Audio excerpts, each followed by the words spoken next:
And just in relation to that, Judy mentioned we stole Raymond's idea of the two banners, and we've had those blown up in huge banners, and they're laminated and they're in every room. And why doesn't it always work? It doesn't always work because people don't apply it. I'll try to tell this story as best as I can. I was in my office not too long ago and I heard an unholy ruckus coming from the room next door.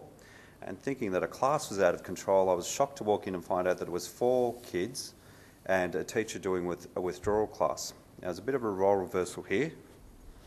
I might get shot for what I just said, but it was 1 naughty girl leading 3 naughty boys astray.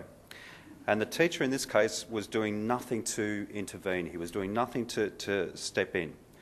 And because it was one of those moments where you just go in and you make it up as you go along, and so I walked in, sort of took over and asked the kids to read the 2 signs behind me. Everyone has the right to learn, everyone has the right to feel safe. I asked them, aren't they the rules that you agreed to? They said yes. Well, the 3 boys did. The girl, and I asked them individually. The 3 boys agreed. The girl refused to have any part of it because she had what she wanted. She had the audience. She had the attention through naughty behaviour.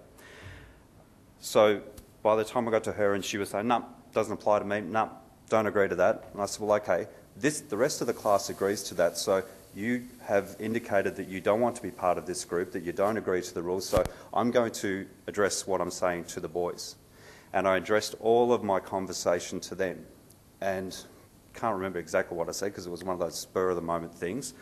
But because she was no longer part of the group and they were wanting to save face because they knew they'd agreed to it, they knew they'd been through the process, they knew that communal responsibility, they knew that they were letting, one of the boys was brave enough to say that he was angry, that he was frustrated, that he just wanted to punch someone because he wasn't learning.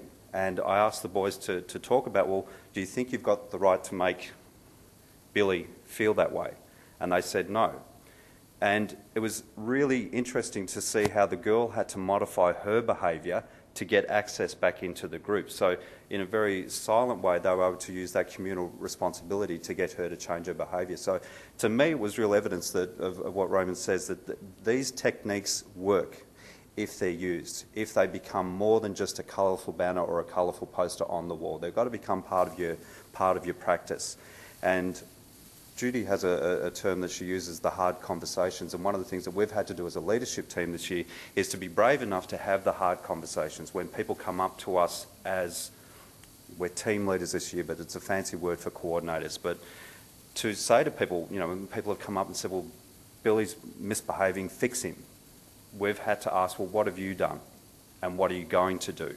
So we've had to, as I think Felicia said, we've had to take a totally different role. And it's difficult to do that because you're used to fixing things, you're used to wanting to make things better. But we've had to stand back and let people take charge and really get them to step up to the plate. So that's an interesting process, and we're not there yet, but we are seeing shifts, I think, in the way people, and there's definitely a huge decrease in the number of referrals that are getting written up to us.